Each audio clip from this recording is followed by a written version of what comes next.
Lama. Petruk, apa mau? Bagong. Apa, Pak? Iki ana dayah wujude Rwanda.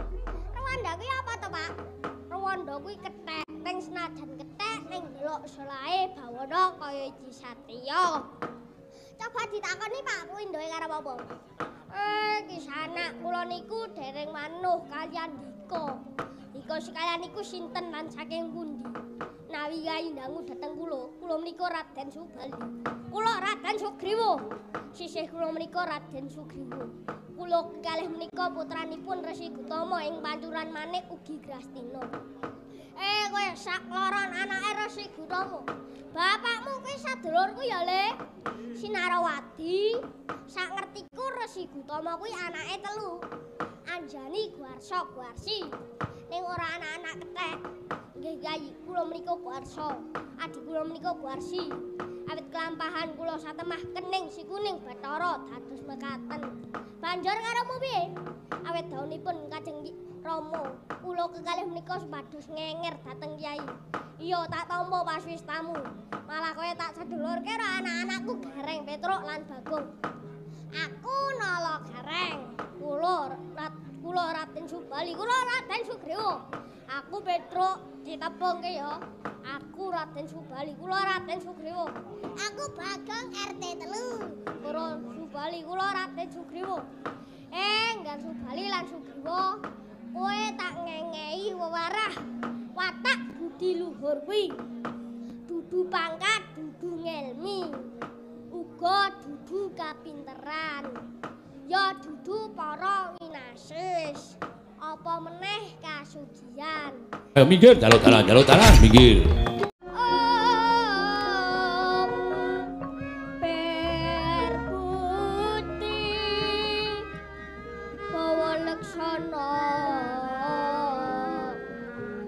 Berbudi mangkono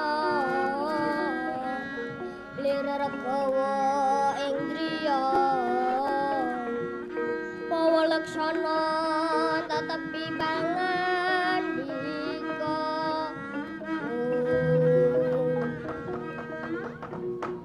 wong putra laju sanggayu walungguan ulun Kakang Rada prekencang karo talat Banteng Wareng Adi Guru. Dados kersanipun Banteng Wareng Kakang Rada. Banteng Wareng menika sapi Adi Guru. Dados atar kula wonten munapi. Saksampunipun ingkang lenggah prayogi, ulun badhe mundhut priksa sinten ingkang dadosaken guru-guru. Satemah prembanipun sudumul ing kayangan Jungring Salaka. Menawi Adi Guru mundhut priksa bab nika, estunipun wonten titahing dewa ingkang nami Patih Lembusura. Utusanipun Prabu Maesasura ing Gua Kiskendha badhe nglamar Dewi Tara. Ulun boten marengaken menawi Dewi Tara kapundhut garwa Prabu Maesasura. Awit piyambakipun Prabu Maesasura menika kalebet raseksa.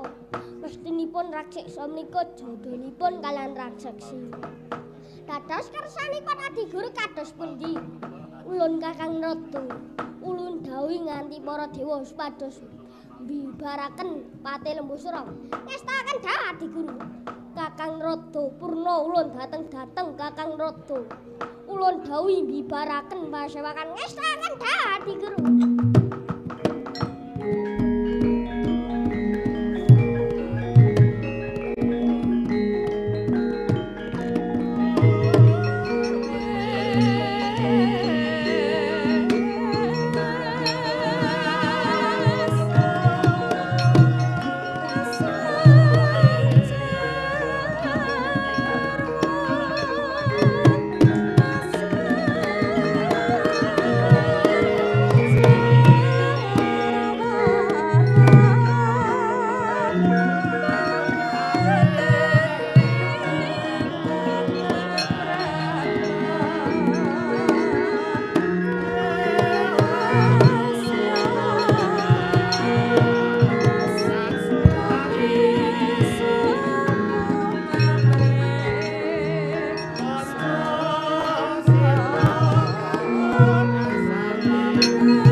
padha tretenana sawetara ulun mundi dawuh timbalane Adi Pramesti Guru supaya ngunduraken Patih Lembusura.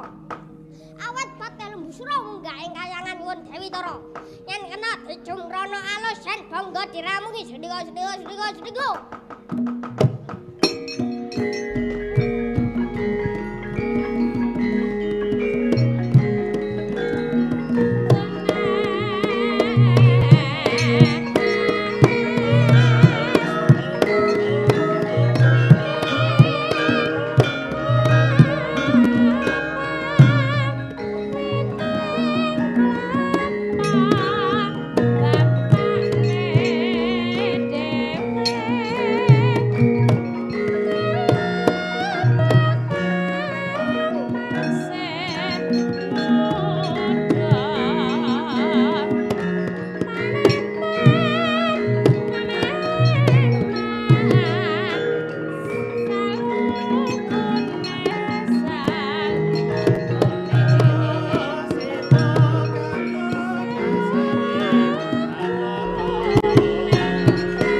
Girin rananggana gawe gelar ira pangwangung sang teteka londra latala iki para dewa padha merepeki marang aku wonten dawuh napa pikulun paduka menika dewa sinten nggih menawi takon marang ulun iki Bathara Penyarian. Ulun ngemban dawuh timbalane Rama Pikulun Bathara Guru. Menawi Rama Pikulun boyang parengaken Dewi Tara kapundhut garwa Prabu Mahesasura. Wah, latala krewekan datek rocokan. Pikulun Bathara Guru mepalangi satya.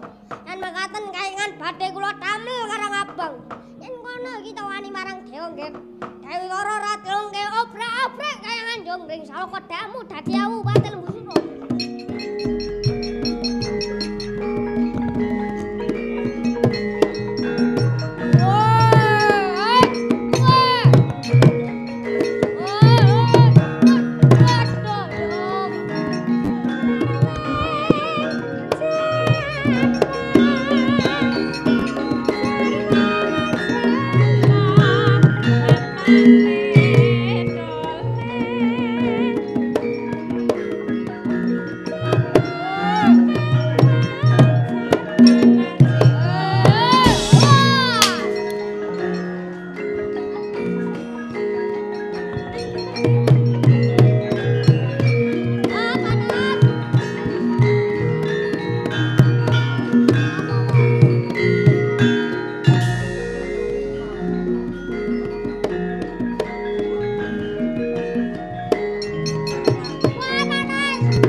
Kartagara rega kiri rananggana gawe gelar ira wang-wang iki ana dewa meneh sapa kang dadi aranmu menawi takon marang ulun iki Baturendra ulun ngemban dawuh timbalane Rama Bikulun Bathara Guru menawi Rama Bikulun boya keperangaken Dewi Tara kapundhut garwa Prabu Maesasura.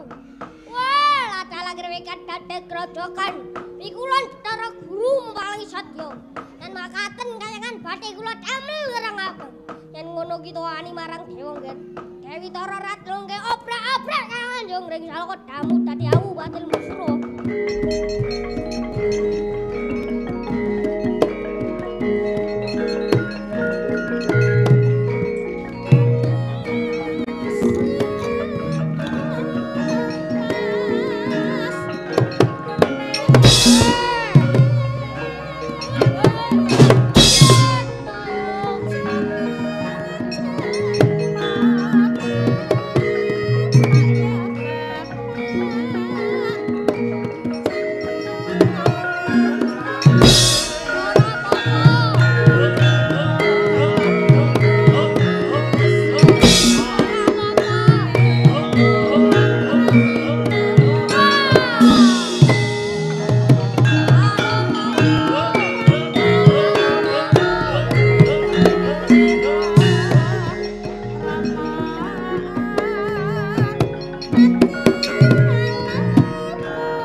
Kartagara rega kiri rananggana gawe gelar ira wang-wang iki ana dewa meneh sapa ranmu takon marang ulun iki Bathara Brahma ulun ngemban dawuh timbalane Rama Bikulun Bathara Guru nawi Rama Bikulun boya keperangaken Dewi Tara kapundhut garwa Prabu Maesasura. Wah, ladalah grewekan dadek grojokan. Bikulun Bathara Guru mepaling satya. Yen makaten kayangan bathik kula damel warang abang. Yen ngono kita wani marang dewa nggih. Dewi Tara Ratna nggih obrak-abrak kayangan yo ngring salaka damu dadi awu batil.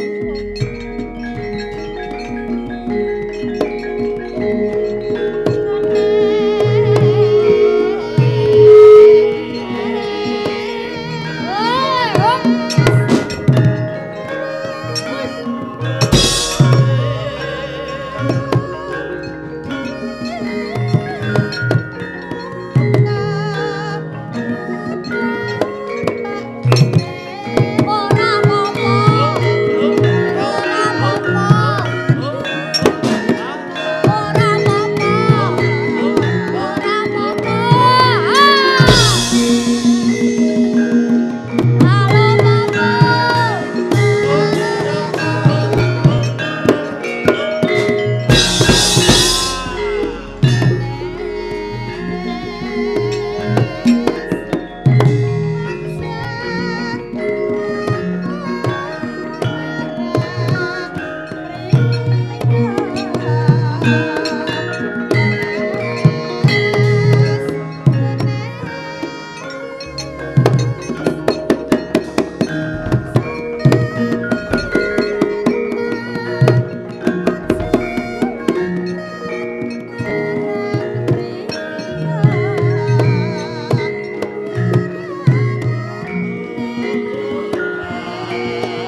kumulung mangnempak Kordagara rega kiri rananggana gawe galar ira wang iki ana dewa gagah dhuwur sapa ran wong wilaeng takon marang ulun iki Bathara Yamadipati tukang jabut nyawa ulun ngemban dawuh timbalane Rama Pikulun Bathara Guru nawi Rama Pikulun goyang marengaken Dewi Tara kapundhut garwa Prabu Mahesasura wah ladalak rewekan gathik grojokan Pikulun Bathara Guru mewali sadya yen mekaten kaengan badhe kula damel ngarang apa yen ngono ki tawani marang dewa nggir Dewi Tara ra delong obrak-abrik kangen jog riksa kedamu dadi awu batil musuh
Sesar mungsuh kita Lembu Sura kok dilawan Pikulun gandeng para dewa kalah kabeh apa panyuwunmu bakal ulun pinangkani nanging ana syarate matur nuwun Pikulun syaratipun menapa pamboyanging Dewi Tara tematen ing dinten Selasa kliwat sasine Jumadilawas tanggal 19 taun bebas nggih sampun cetha timbalanipun Pikulun Bathara Narada kapareng kula nyuwun pamit Pikulun ya Patan Lembu Sura.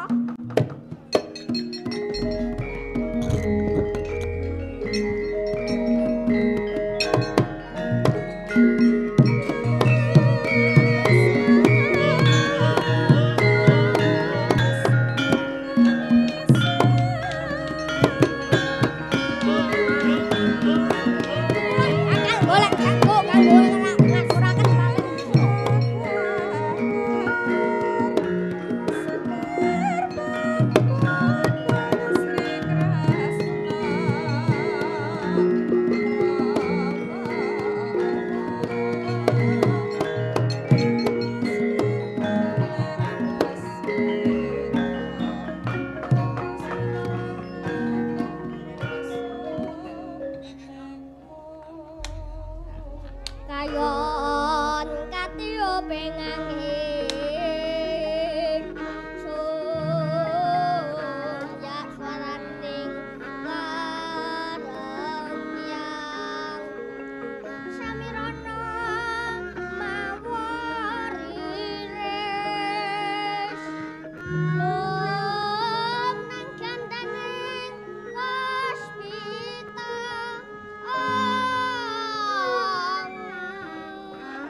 arang tianing kutyanira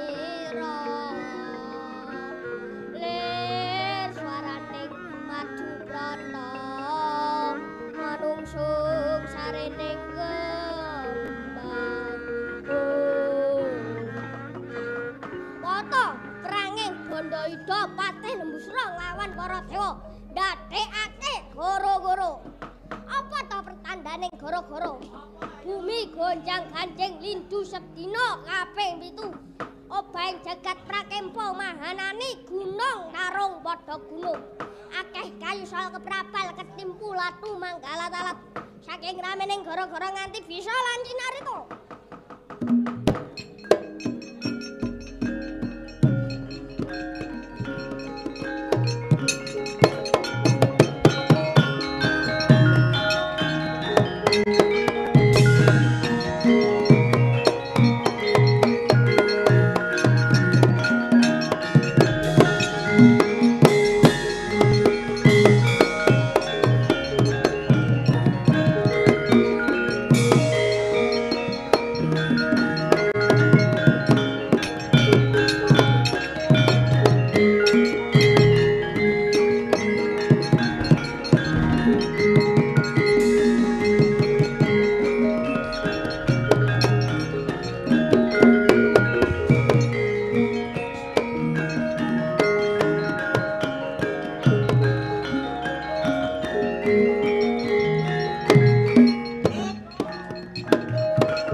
prayitna sumurire seka balik tityani gandayani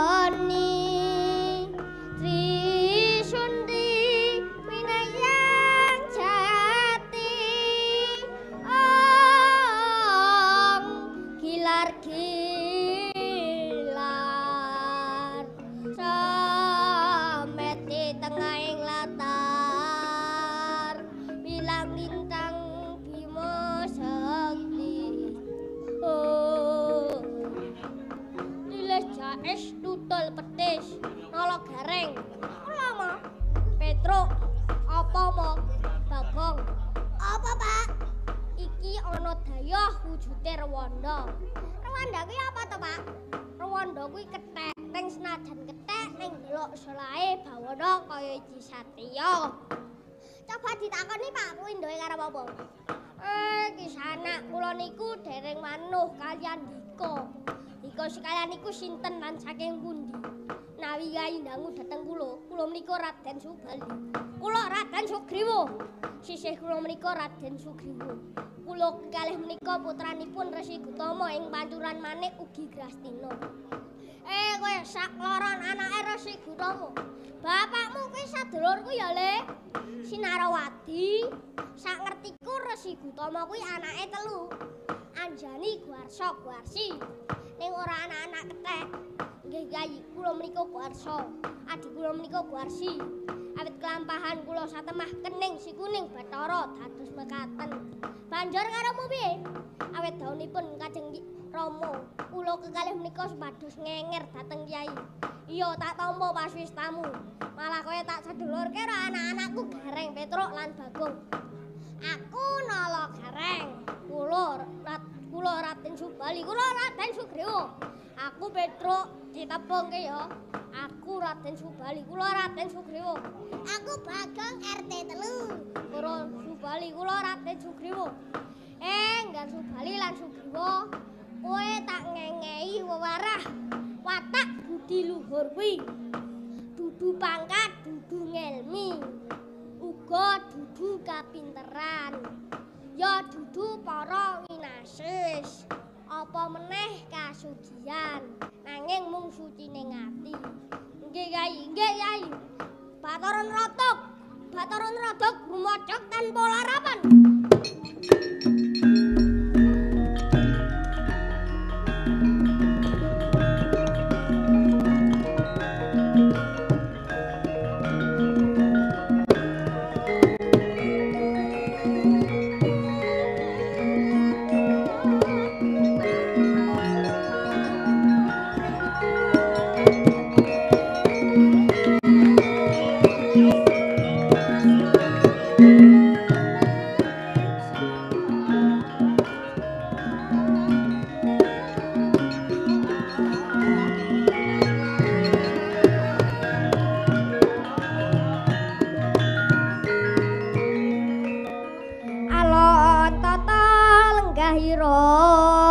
Risang Marta tameng dasih wang iki kaya adiku Narada sing prapta padha slamet ya Dri. Oleh pamujimu Kakang Semar padha raharja tekaku sakwise lungguh Kang Prayoga Asunapa serta Asatriwe ana wigati apa Dri? Kula didhawuhi Adi Pramesti supaya golek pinta selayan awit pate lembusra munggah ing kayangan ngon Dewi Tara. Para dewa padha kasuran ing yuda. Mula ulun mundhut memengan musuh Sugriwa lan Subali kanggo nyampurnake pate lembusra ing Guwa Kiskendha. Raden Subali lan Sugriwa, kowe krungu dhewe ta ngendikane ing adiku Narada. Saguh apa ora? Kyai awit daunipun Kajeng Pikulun Bathara Guru ingkang lumatar Pikulun Bathara Narada kawareng kula sagah. Yen kowe ro adimu saguh mara enggal budal ning Guwa Kiskendha. Ayo tak kantilaku munggir, monggo Kyai kula dherekaken.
dina sumubang iwang haruna katinetraning anggur rapuh sabdaning kukila lir sagetar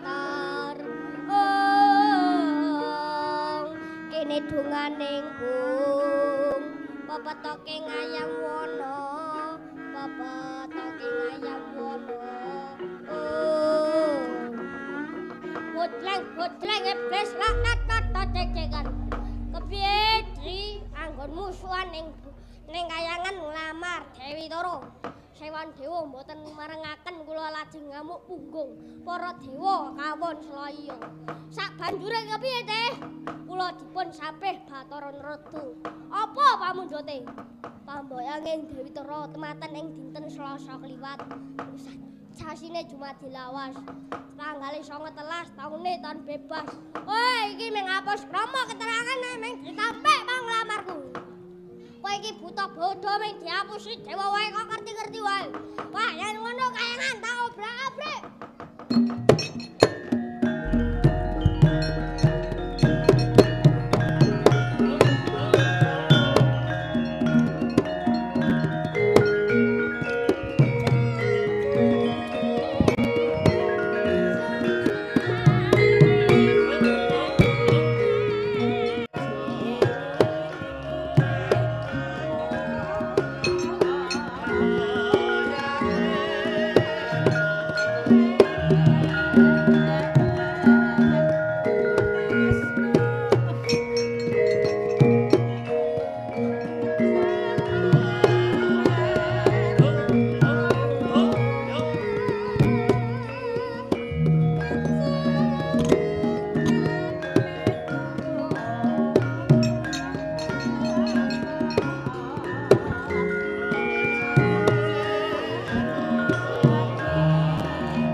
Raden Subali sangkyaning dewa supaya nugih janggane Prabu Masasa ancang pangucapu tampanana daya sak ketinggu para gaget awakna yen iso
Wirna Margolayu gedhe dadi abang campur putih.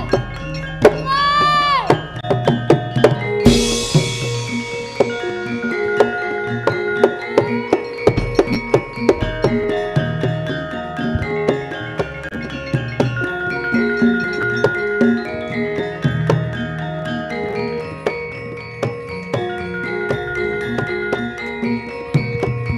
Assalamualaikum warahmatullahi wabarakatuh.